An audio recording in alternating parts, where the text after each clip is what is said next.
Eu lembro, meu pai é funcionário público, foi aposentado como funcionário público. Minha mãe é faxineira. Estudei minha vida inteira em escola pública. Talvez a gente teve um ingresso de 2 ou 3 vezes em escola particular. Talvez eu tenha estudado em 13 escolas e morado em 18 casas diferentes, até onde eu contei. Marcelo, por que você está contando isso? Porque é o seguinte, o sonho do meu pai era que eu fosse funcionário público. Hoje, 12,6 milhões de pessoas no Brasil são funcionárias do governo em uma das 3 esferas. 54 até 56 milhões de pessoas no Brasil hoje estão dependendo do Bolsa Família. 53 milhões são dependentes, de alguma forma, abaixo dos 18 anos de idade. 43 milhões de pessoas, aproximadamente, são empreendedores ou trabalhadores fichados. E aí você soma isso aí tudinho, vai dar uns 203 milhões de pessoas. O que eu quero te mostrar com isso? Eu tinha uma energia, um foco, um treino mental, um ambiente. Toda a sorte que foi lançada sobre mim era para eu comprar uma apostila, que meu pai ficava insistindo, compra apostila, você precisa ser funcionário do Banco do Brasil. Aquela coisa. E eu falava, eu não quero esse negócio. Com 12 anos de idade, que é quase a idade do meu filho mais velho, eu acho um livro. Esse livro, exatamente o lançamento dele no Brasil, Robert Kiyosaki, o nome do cara, eu sou despertado por um livro. Esse livro se chama Pai Rico, Pai Pobre. Quando eu leio esse livro, gostava de ler demais. O livro mostra a figura de um pai pobre, que é uma mentalidade de estabilidade, e o pai rico. E para piorar, eu estou com um amigo, a gente convivendo junto, eu olho para esse amigo meu tem um padrasto que configura como pai rico, e eu vi meu pai, né, como aquele outro pai da estabilidade que quer passar isso para o outro. Você tem que ser isso, tem que ser isso. E aquilo me incomodava. Certa vez, já depois de alguns anos, eu lembro que eu estava com uma amiga, a gente acabou batendo no carro dele, e a gente estava lá fazendo a lanternagem, estudando lá no KD, no Yahoo, como fazer isso. A gente pegou, comprou massa plástica, lixou, voltou no martelinho, arrumando o carro do cara. Aí o padrasto dele, o nome do cara era Sidney. O Sidney foi assistir a gente todo orgulhoso. Olha aqui, nós damos conta de arrumar um carro, lixando o carro. Aí olha aqui, o tanto que nós somos fera, só querendo uma aprovação do cara. Aí o cara vira e fala assim, esse não é um segredo não. Eu falei, será que esse cara é tão fera que ele sabe mexer com lataria, com lanternagem, com pintura?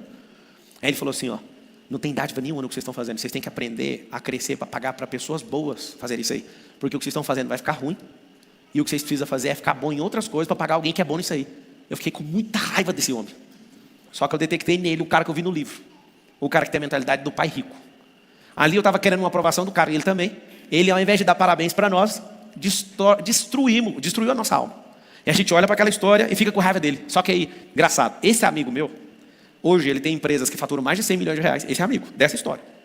E nós temos empresas aqui faturando bilhão já. Aquilo na hora foi o motivo de eu ficar com ódio dele. Só que só depois de muitos anos que eu fui entender. Cara, fique bom numa coisa para não depender dela. Eu nunca mais fiz aquele tipo de serviço. Porque eu fiquei com tanta raiva daquilo, mas a minha cabeça só muito tempo depois foi entender. Então, eu comecei ganhando um salário de 240 reais. Então, você que está assistindo, você fala assim, mas só para mim não tem jeito. Para você é mais fácil, porque tem um monte de gente assistindo. É porque você não viu minhas primeiras lives. Nunca teve 0 pessoas, mas várias tinha 2 pessoas. Uma pessoa ficando calada e a outra me xingando. E a que me xingava era meu melhor amigo. E ele fica putaço quando ele ouve isso. Por que ele xingava? Não é de maldade. Ele falava, você não é famoso, sai daí. Aí eu tinha que ficar dando aula.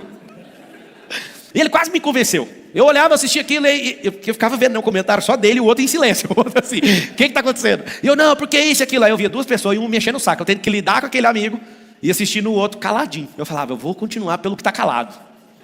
E quando num sábado esse trem deu 15 pessoas. Não, eu vou confessar para vocês, eu pirei. Tem um vídeo, depois se puder achar o vídeo. Não der para mostrar hoje, mostra amanhã um vídeo de eu falando 15 pessoas no sábado. Eu nunca esqueço daquele dia. Eu falei, cara, 15 pessoas parando aqui para me assistir. Fiquei maluco. Mas aí que está a grande verdade. Nunca foi sorte. Eu sei que vocês estão doidinhos para falar, foi Deus. Fala. Então Deus não gosta de você. Deixa eu te explicar uma coisa. Deus não tem preferidos. Deus tem um negócio chamado favor para aqueles que obedecem. Se você obedecer aquilo que Ele coloca no seu coração, vai mais rápido. Há 3 dias atrás eu fui para os Estados Unidos. Fui no Gulfstream e, de forma milagrosa, eu cheguei antes de 7 horas de viagem. Nunca aconteceu isso até hoje. Todos os voos que eu vou de jato, a gente faz uma parada, chega. 8 horas de alguma coisa. Em menos de 7 horas, na hora que foi pousando, eu falei, que é isso? Aí o piloto riu e falou assim, vento favorável. O vento estava empurrando a gente lá para os Estados Unidos. E o avião estava mais leve. E a gente foi. Aquele canhão voando. Quando pousou, eu falei, mentira. Não tem como um avião ter chegado nessa velocidade. A gente cruzou do Brasil para os Estados Unidos, de São Paulo até Orlando, em menos de 7 horas. Quando tocou no chão, eu falei assim, eu nunca fiz uma viagem tão rápida. Aí você fala, o que é isso? Esse negócio chama favor. Esse empurrar dessa aeronave. Aí você fala, mas para que é isso? Aí vocês estão assistindo, vocês têm que aprender um negócio. Eu te ensino todas as técnicas para você ir mais rápido, mas tem que comer mais rápido ainda. Aí você fala, você tem que saber uma coisa. Fala todo mundo assim, Deus vai fazer tudo por mim, menos a minha parte.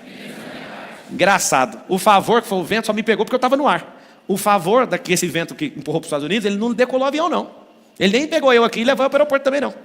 Ele só pegou para quem estava no ar, cruzando a Amazônia, Rio, Panamazão, indo embora para lá. O vento pegou a gente porque a gente estava no percurso. Esse é o favor de Deus. O favor de Deus, ele te pega no percurso. E é interessante que eu te mostrei algumas pessoas. No fundo, você foi programado para falar assim, é sorte. Ah, não, eu não sou configurado assim, não. Então eu já sei o que você falou. Eles fizeram isso, foi roubando. Aí você olha uma atriz e fala, ela fez isso é porque ela tem esquema, não sei o quê. Aí, sempre. Eu lembro quando eu comecei a crescer na Brasil Telecom, várias pessoas paravam e falavam, o Pablo, o pai dele, é todo relacionado. Meu pai nunca nem tinha ido lá. Só que as pessoas, elas nunca respeitam resultados de pessoas que são consistentes e progressivas. O que elas falam? Elas querem arrumar desculpa para ficar bem. Tem pessoas que estão assistindo agora e elas podem ser abençoadas para sempre. Só que elas não vão ser abençoadas por quê? Porque ela não dá conta de sintonizar na frequência. Vocês nunca mais vão esquecer desse rádio aqui, ó. Presta bem atenção. Esse rádiozinho aqui pode mudar a sua vida. Por quê? Porque aqui, ó, você só vai pegar a estação que eu estou falando se o seu cérebro entrar na mesma estação. Por que muita gente ouve então não prospera? Porque não consegue entender. Ou seja, você pode estar ouvindo o ruído, mas não consegue entrar na frequência. Já viu quando você está trocando de rádio? Aí começa. Tem gente que está quase falando, não consegue. Aí continua enchendo o saco e trocando de estação. Por que tem gente que está me ouvindo agora e não está entendendo nada? Porque eu estou na FM e a pessoa está na AM. E a pessoa não entende o que está acontecendo.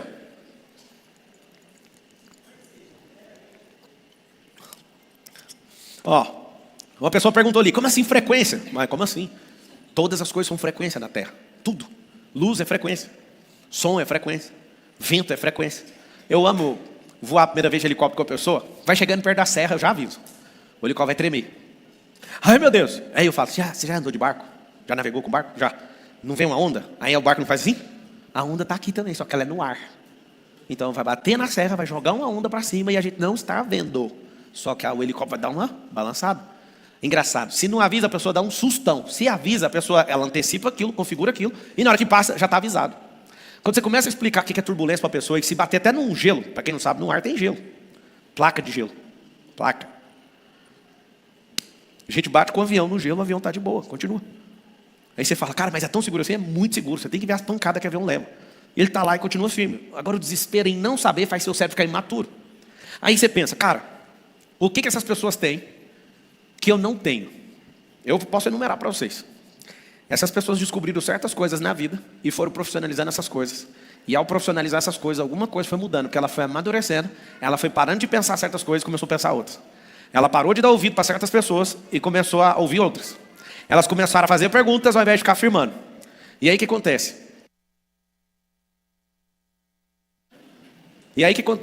Você vai aprender aqui, ó. Todos vocês estão me assistindo, todo mundo. A diferença de um bilionário e de um mendigo nesses requisitos é zero. Os dois têm a mesma coisa. Fala assim, ó. Eu tenho recursos naturais suficientes para prosperar. Vou testar então. Tem sangue aí, pelo menos 5 litros aí, rodando aí na máquina? Tem? Tem gordura? Bastante. Fala todo mundo assim, gordura é ouro para quem vai prosperar. Como assim? Deixa eu te explicar. Se você um dia for fazer uma prova gigante de ultra distância e não tiver gordura, você vai ter problema. Eu programei para fazer isso agora, antes de virar essa década, que é atravessar o Canal da Mancha nadando, 33 quilômetros. Dá para fazer em 12 horas de nado. Só tem um problema, tem que fazer exatamente na data que uma corrente marítima já te tira. O que é o Canal da Mancha? É da França para a Inglaterra. Então você vai atravessar um canal, o Canal da Mancha. Esse Canal da Mancha de 33 quilômetros é conhecido como o Everest nadando. O Everest tem 8.849 metros de altura, de pico. E esse tem 33 quilômetros de nado. Só tem um problema. Do jeitinho que eu estou aqui, eu ganho hipotermia. Do jeito que você está aí, Diego, você fica com hipotermia e morre. Porque você vai ficar 12 horas numa água gelada. Aí o que você tem que fazer? Você tem que engordar para aumentar. E essa taxa de gordura sua talvez tem que triplicar. Para você sobreviver. Óbvio, você tem que gordura é importante. Gordura é um sistema de defesa. Só que se você não usar para queimar ela, ela vira um sistema contra você. Ela fica mais pesada. Então, olha que loucura. Todo mundo tem sangue aí, pelo menos 5 litrinhos rodando. Tem gordura. Gordura é para queimar.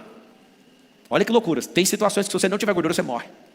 E é interessante que no mundo financeiro é assim, no mundo mental tudo. Precisa um pouquinho de gordura para sobreviver. As maiores ofertas que Deus pedia no passado era o quê? Gordura. Se você for pegar em Isaías, está escrito um versículo que no final dos tempos Deus vai preparar. É um negócio até para mexer com a cabeça do religioso. É Isaías 25:6. Fala assim que Deus num grande dia... Abre aí para mim, Isaías 25:6. Abre aí para mim, para ver se eu estou ficando doido.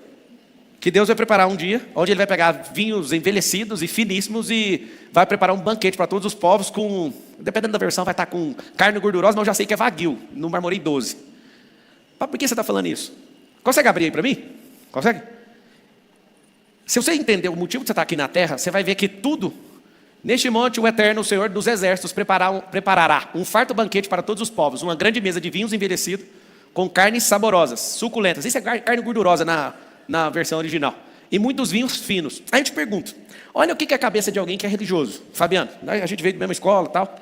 As pessoas, elas falam, vinho é pecado. Jesus bebeu, o primeiro milagre foi multiplicar vinho. Vou te explicar só uma coisinha aqui. Era água, ele multiplicou para vinho. Se fosse pecado, Jesus ia estar cometendo o seu primeiro pecado, certo? Ou então induzindo a vários beberem e vários pecados.